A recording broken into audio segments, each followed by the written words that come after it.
Hi, my name is Jim Larsen. I'm a two-time survivor of the World Trade Center. In 1993, I was stepping out the door to go to lunch when the bomb went off. In 2001, I was on the 65th floor of the North Tower when American Airlines Flight 11 hit the building. I spent the rest of the day moving away from disaster. 10 years later, I volunteered to become a tour guide at the World Trade Center Memorial. And that's where I'm taking you today for a little tour.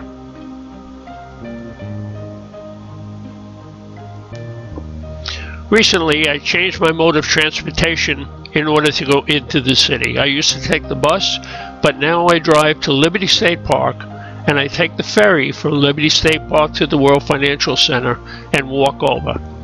It's a pleasant ride and worth the extra couple of bucks. From the ferry, I walk through the Winter Garden.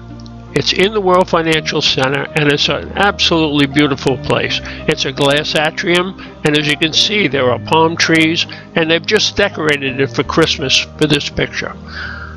As I walked through, I turned and snapped the picture, not realizing that I caught a really nice shot. The reflection of the glass atrium is reflected on the marble floor.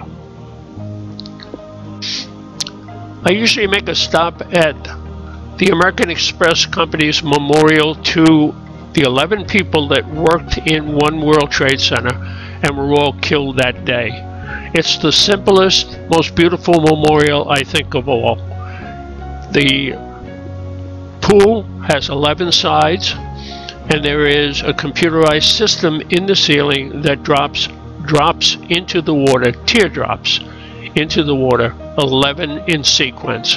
The teardrops hit the water, spread out, and join into one.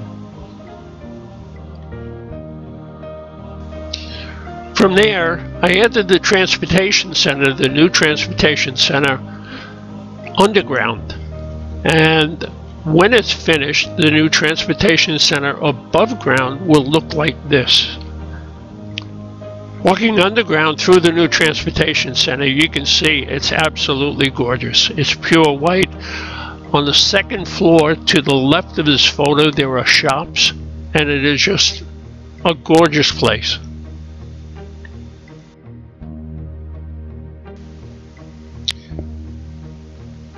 On each visit, I make it a point to stop and say hello to my old friend, Bill Fallon.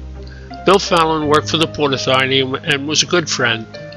On that day, Bill left his office on the 64th floor, went down to the 28th floor, which was the emergency center, and stayed there doing his emergency work, and the building collapsed.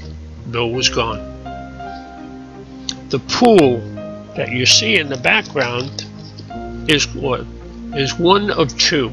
This pool is for the North Tower. There's another similar pool for the South Tower.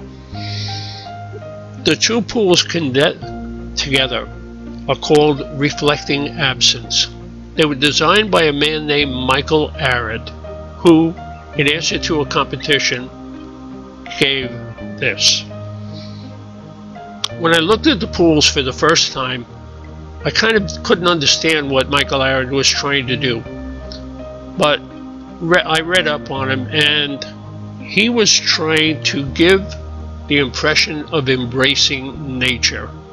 He wanted the water to fall 36 feet into the pool, giving itself to gravity, much as the hundreds of people who threw themselves out the window that day did. They gave themselves to gravity and embraced nature. In fact, the first fireman that was killed on the site was killed by a falling body.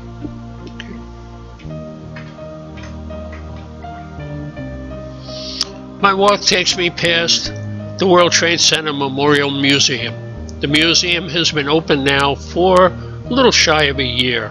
It costs $24 to enter the museum. The artifacts are all 7 floors below ground. when they built the museum, they had to put fire trucks, ambulances, and other paraphernalia that was too big. They had to put it all down there before they actually built the museum over it.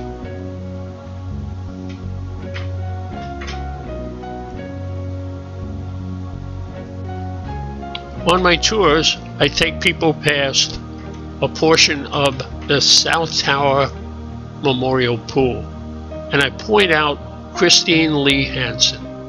I didn't know Christine Lee Hansen. However, Christine Lee Hansen was 2.5 years old that day. She was traveling with her father, Peter Burton Hansen, who you can see up in the upper line to the left of her name, and her mother, Sue Kim Hansen. Peter was on his way out to a job in California. Sue was taking little Christine out to see her grandparents. They were on board United Airlines Flight 175, which proceeded down the Hudson River, turned in the harbor, and came in, striking the South Tower on the south side. And here's my destination, my starting point. The pale blue storefront that you see to the left of the American flag is the Tribute Center. That's where I volunteer. It was organized and is run by the 9/11 Families Association. The building to the right of it with the flag is number 10 house. It's a firehouse. The flag actually is the 2 doors that lead into the firehouse. Number 10 house was built in order to support any disasters that might happen at the World Trade Center. It was completed in 1979.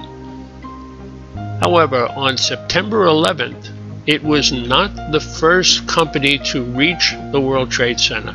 The reason being, they were on another call a little further downtown in Manhattan. However, they did respond, they did take part in the rescue and recovery efforts, and in doing so, they lost 6 members of that house.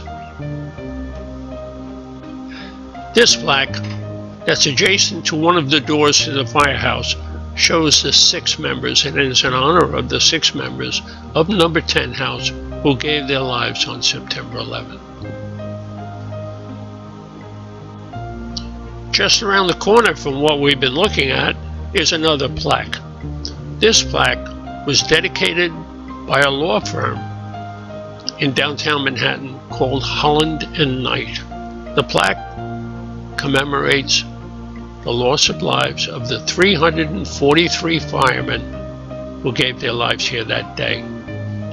The reason that Holland and Knight donated the plaque was that one of their members, a man named Glenn Winnick, actually he was a partner in the firm, worked for a volunteer fire company out in Long Island as well. On September 11th, he jumped up from his desk at the law firm, came down to this firehouse, number 10 house, borrowed gear, and went in to assist in the recovery and rescue. He also lost his life. The plaque is 56 feet long, it's 6 feet high, and along the bottom are the names of the 343 firemen. Alongside some of the names, there's an asterisk. The asterisk means that that particular fireman had taken the test for a promotion, but had not yet been promoted. They were promoted posthumously.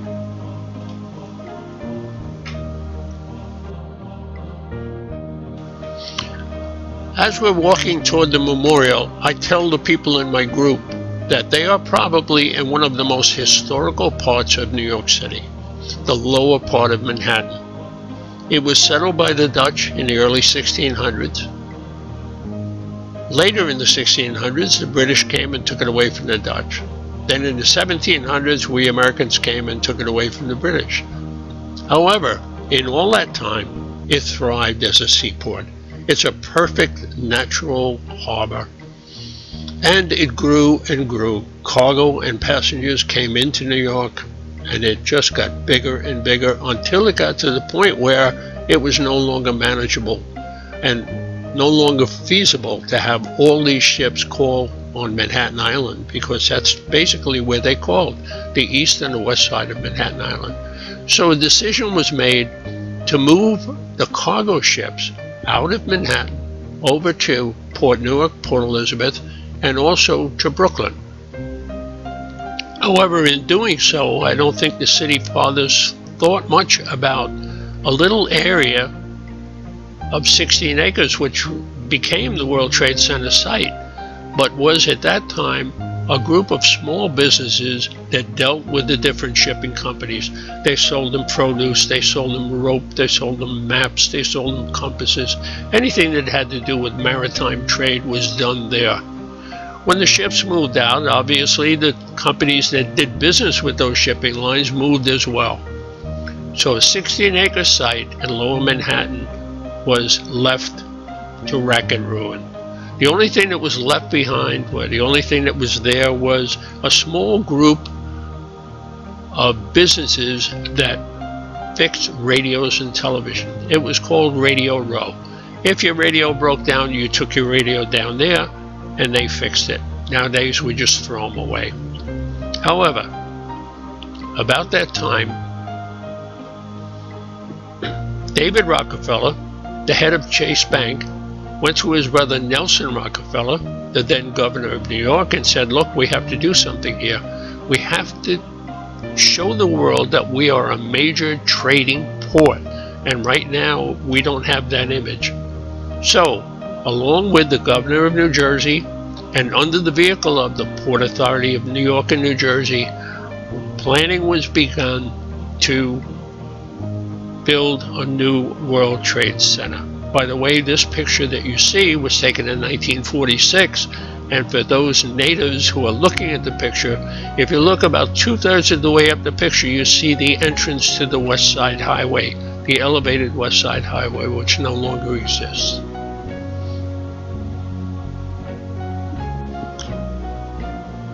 As they began to prepare for the building of the World Trade Center, the first problem came up.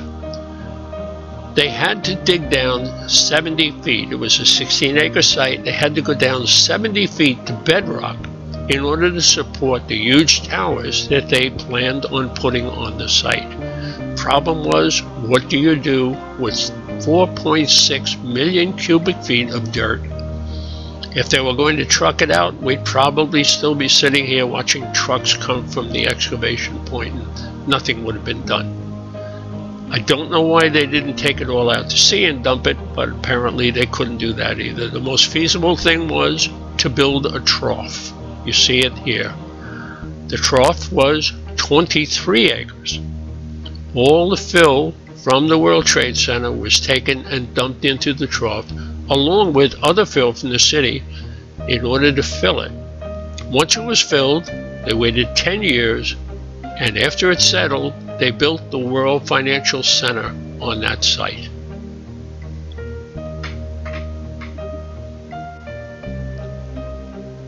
And the new World Trade Center emerged.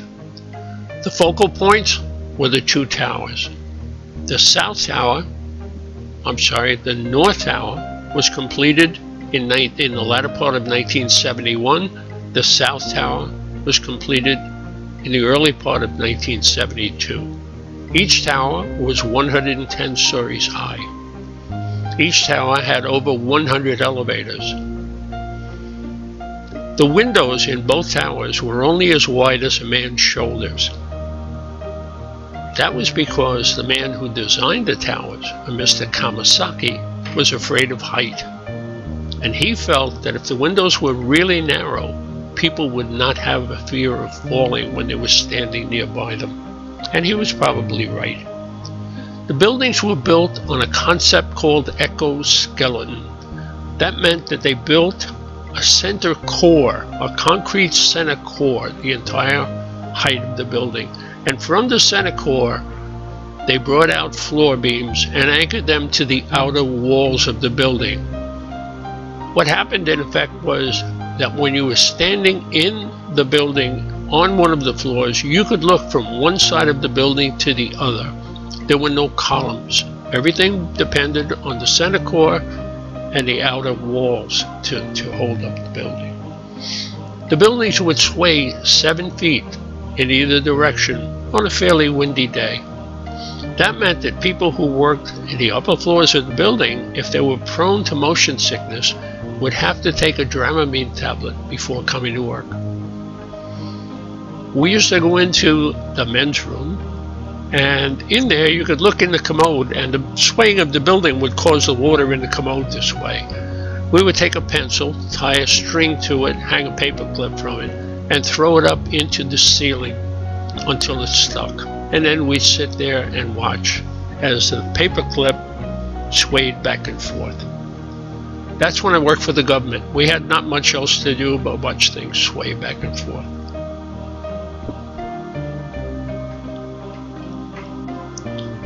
As you can see, it was a beautiful, beautiful place to work and a beautiful place to visit. And let's imagine that this picture was taken at 8:30 on the morning of September 11th, 2001. If you came to the building the following day, this is what you would have seen. All the beautiful things gone. And by the way, that globe that you see there is now down in Battery Park. So if you're interested in going down, you can see it down there. This area, from then on, is considered hallowed ground. On September 11th, 2001, 2,749 people lost their lives here. Of that, 1,118 have yet to be identified. So for some people, it's not only hallowed ground, but it's kind of a cemetery, because it's the last place they knew of their loved ones. In the new museum, set aside, is a climate-controlled area that contains over 30,000 body parts. Those parts are being held in order to have them available in case of a match of DNA. I've been doing the tours for 4 years. In that 4 years, they've identified 3 people using the DNA match. Now there's a new World Trade Center. The focal point being One World Trade Center, the North Tower, or the Tower. The tower is 104 stories high and is topped by a spire, which takes it up to a height of 1,776 feet. I tell the people on my tour, who are mostly from other countries other than the US, that 1776 is a very important date for we Americans. 1776, of course, was the year that we declared our independence from the British. I also tell them that I'm married to a British girl and that she still hasn't given me my independence, but she promises that it's coming. To the right of the tower is number 7 World Trade Center. It's a small building. It's 44 stories high.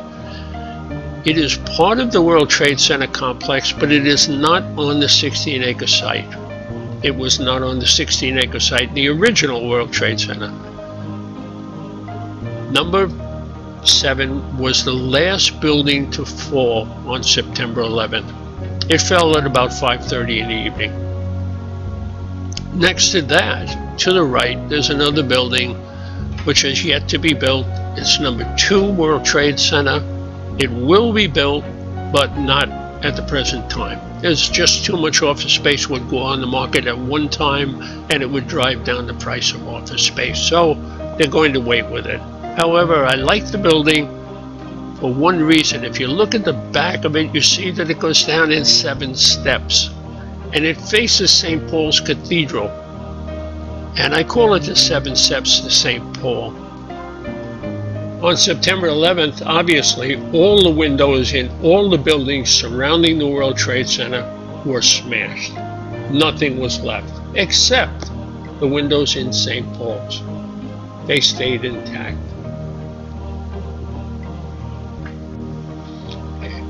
To the right of number 7, you see a picture of something we saw before, and that's the Transportation Center.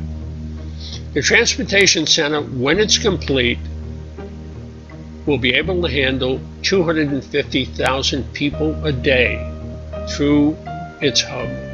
It takes in all the subway systems in New York City and the Port Authority PATH trains. The building next to that, number 3 World Trade Center, was only supposed to go up to about 5 stories high, and then they would wait until there was suitable demand for the building to go on. Well, the demand came about, and the building is under construction now and should be completed by the end of the year. Number 4 World Trade Center, had I stayed with the Port Authority, would have been my home base.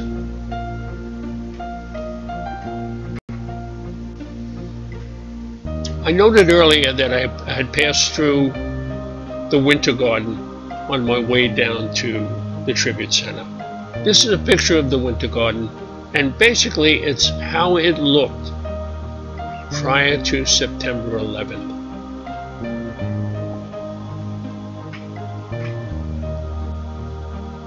This is a picture of the Winter Garden after September 11th. In October of 2001, 1 month after the disaster, I was asked to take a group of VIPs down to the site.